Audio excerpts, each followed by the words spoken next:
Okay, so coming up, we are going to take a look at a new way that you can harness the power of cloud authentication while still keeping your passwords on premises using Azure Active Directory pass-through authentication and seamless single sign-on capabilities. We're going to show you how you can securely use Azure Active Directory to validate passwords against on-premises Active Directory without the need for an expensive on-premises infrastructure, and how you can automatically sign in your users when they are at work. So please join me with a nice round of applause for Alex Simons, Director of Azure Active Directory Product Management.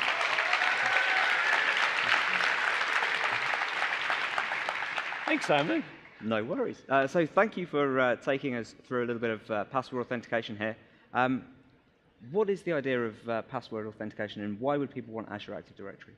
Yeah, well, that's a great question, Simon. So look, today we're announcing the general availability of password authentication. It's a great new way to take the power of Azure Active Directory and use it for all the things that people do. Like they get to cloud apps and they manage passwords and usernames, they take care of group assignments, they worry about how their users can get seamless sign-on, and they do things like conditional access. But you can now do all of that without having to have any kind of expensive on-premise infrastructure while still keeping your passwords securely on-premise.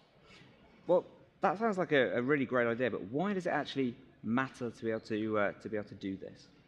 Well, I mean, the thing you got to keep in mind is that your identity control plane is a really important capability, right? You want to be able to reach out to the cloud and control all of these different cloud apps and devices, right? And so pass-through authentication gives you a really easy way to do that without having to run a giant like ADFS server farm or anything like that on premise. How have people done this in the past? What's been the traditional way that people have actually had their configuration in place?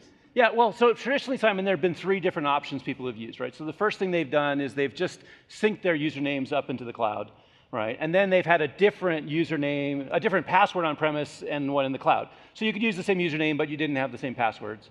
Then some people use our password hash sync. That takes a hash of your password, copies it up to the cloud, and then you can sign in with the same username and password in both. And this is pretty popular, particularly with smaller businesses, right, where they just want something simple and fast. Now, if you're a big enterprise, you probably use Active Directory Federation services. Now, this has the advantage that when someone goes to authenticate with Azure AD, their passwords are back on premise, and you get to use all of the advantages of things like smart cards and third-party MFA providers that ADFS has traditionally integrated with that weren't available in the cloud. When we start thinking about password authentication, what's actually the difference there, and how have we put password authentication into practice? Well, so the way this works, Simon, is you install a small connector on premise.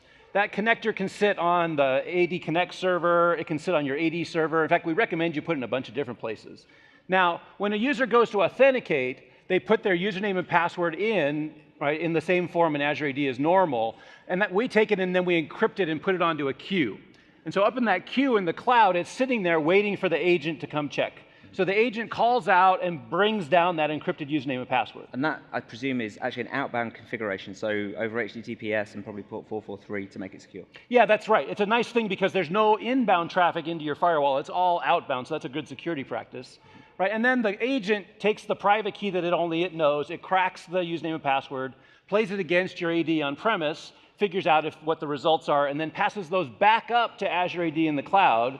Right? And then Azure AD can do all the things it normally does. For instance, it can let the user know that that they're approved, or it can go and force them to do a multi-factor authentication. But all of the value that you get from Azure Active Directory, conditional access, and identity protection now are available to you using this technique. So it sounds like it's actually a far simpler mechanism to put in place than being able to have to deploy, say, Active Directory Federation services. Yeah, it's much simpler to get up and running than it is to run a bunch of ADFS servers. I tell you what, should we take a look at a demo? Yeah, let's do that. Okay, so if we can switch over to this machine here. So look, this looks just like your normal, in fact, if you're looking at the new login experience for Azure AD, right? So it looks just like a normal one, but this is using pass-through authentication. So I'm Abby Spencer at Woodgrove.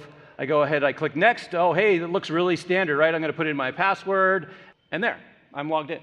right? Like, it's just like your normal thing. But what happened here is it went all the way back to my on-premise Active Directory, validated my username and password, but it then also adheres to all of the rules that my on-premise directory have, like when I have to change my passwords, what hours I can log in. All of those things that maybe you've invested in over time in your on-premise AD can now be used from the cloud without having to have an ADFS server. So what was really happening behind the scenes there?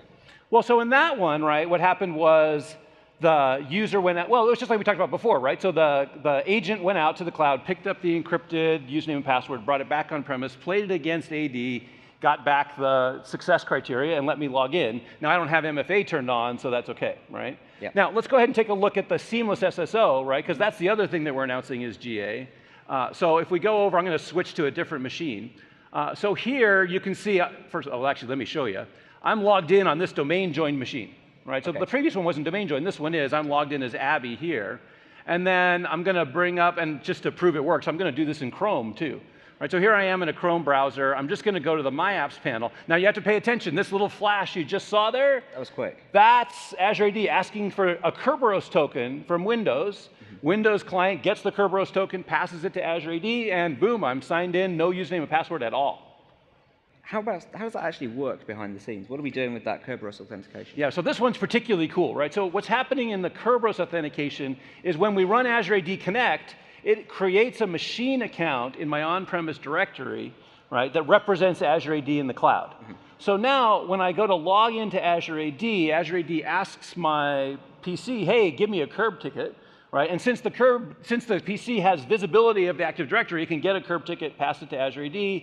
Azure AD trusts the on-premise directory, cracks the token, just like it was an app almost, right? Yeah. Cracks open that token, sees the username, and goes ahead and logs me on into the cloud, right? Now that's really cool because I get all the value of my on-premise AD and Kerb tickets all done up in the cloud, really easy. And then that Kerb ticket is good for 12 hours, right? So even if I take my laptop and go home, right, I still get that same experience overnight. And then the worst case, let's say the Kerb ticket expired, right? Then all I'd have to do is log in again like we were seeing earlier with password authentication. So it really is a really nice simplification. And seamless SSO like this works with all of our login technologies. It's not just a thing for pass-through authentication. You could use it with password sync, and you can use it with all of our other authentication technologies as well. That's really cool, and it is just that one agent that's deployed on premises, or maybe a couple of agents in order to be able to provide a higher availability scenario. Yeah, that's right. And those little agents, wherever you put them, right, they're automatically updating, and we load balance across them, right? So it's a really great way to make sure you have a high availability, low maintenance deployment of Azure Active Directory. So can you show us how you actually would configure that inside of Azure Active Directory Connect? Yeah, let's take a look. So it's super easy to do, right? So those of you who have set up Azure AD before have used Azure AD Connect probably, right? So we've just added in some new options. So when you go into the wizard, you want to make sure you click on the Customize section, and then you can see here we've now added this option for pass-through authentication, and I want to enable single sign-on, right? And that's it. That's the only difference. Now, you know, I enter my passwords and stuff like that. Other things happen. But that's all you got to do to get it set up using AD Connect. And then what we're going to do is go use our group policy editor, right? So in group policy, I'm going to go ahead and now there's a trick happening under the covers here, right? Okay. So Azure AD is asking my PC to give us a Kerb token. And the PC doesn't want to do that unless it thinks that Azure AD is in the intranet zone. Yeah. So what I'm going to do is I'm going to come into my policies, and under my Windows components and in Internet Explorer, I'm going to change my site zones a little bit, right? So let's go ahead. We're going to take a look at the change I've made here. I've moved the two key Azure AD endpoints from being on the internet into the intranet zone by setting this value to 1, right? And so now the browser, the PC and the browser will do what Azure AD wants. It'll give them a Kerb, it'll give us a Kerb token so that we can do that validation because, you know, you've kind of tricked the PC into what zone you're in. Right, but that's all you got to do. You push this out using group policy, and hey, you're all set. So that's actually all there is to it, just a couple of Azure Active Directory settings inside of Azure AD Connect and a couple of settings inside of group policy, and then that's going to work for all of your, I guess, Windows 10 machines, but Windows 7 and Windows 8 machines as well. Yeah, it even works for a Mac. Wow, okay. Yeah. And what about other browsers? Yeah, so in fact, I was showing you it works in Chrome, right? Works in Internet Explorer. It'll be working in Edge really soon. So all of these things, right? It's just we're just using the same standards that Windows has always had. So you can use it back to a lot of old versions. Super nice. And it's just using the power of Kerberos. When can folks actually get hold of Azure Active Directory Connect with all of these capabilities in there, and whereabouts can they learn more about what they need to do? Well, the easiest thing to do is to go into the portal. In fact, why don't I show you in the portal, right, where you can get a hold of all this stuff. So I'm here back in my original thing. I'm going to go to the Azure portal, and I'm going to show you a couple of cool things. First, you can, when you've got your agents on premise, you can monitor them here from your console, right? So let's go ahead and look at Azure AD Connect. And you can see here, I've got federation turned off, obviously. Yeah. I've got single sign-on, seamless single sign-on turned on, and then I've got pass-through authentication enabled. And then when I click into this, I can see all of the connectors I have. I can see where they are, what IP address they're coming from, and what their status is. So if I'm having trouble with a connector, I can tell which one might be not working correctly. But like I was saying, this is really nice because you're monitoring these all from the cloud. They all get updated automatically from the cloud. There's no extra overhead for you to take on to run this. And then this is the same place where you can come up here, and if you want to download additional connectors, so let's say you want to install them on additional ADDSs or some other set of servers for your HA, you just get all of this right here, right? So essentially you got two things. You want to get Azure AD Connect, right? You want to run the group policy tool. Those are the two. And then if you want to do high availability, just come here and get the MSI.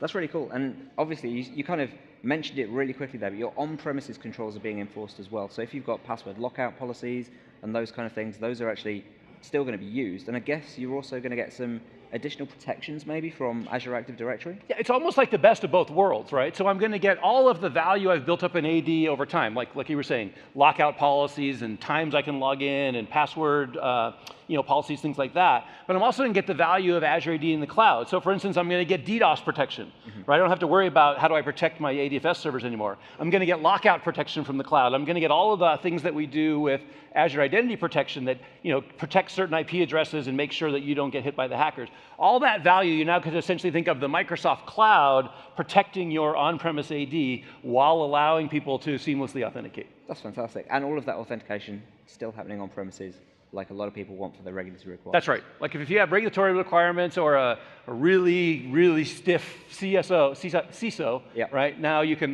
meet all those requirements. That's fantastic. Alex, thank you very much for joining us on the Microsoft Mechanics live stage. Did you guys like that? Do you think it was useful? Seems like maybe this might be a little bit of a hit product here. And obviously the big news is that this has all gone to general availability this week. Yes, that's right. Yeah, so you can get hold of it today. You can use it in production. Absolutely fantastic. Thank you very much for joining us on the Mechanics stage. And thank you all for watching, and keep watching Microsoft Mechanics on the website as often as you can do so that you can keep up with the latest in updates. And we'll see you the next time. Thank you very much.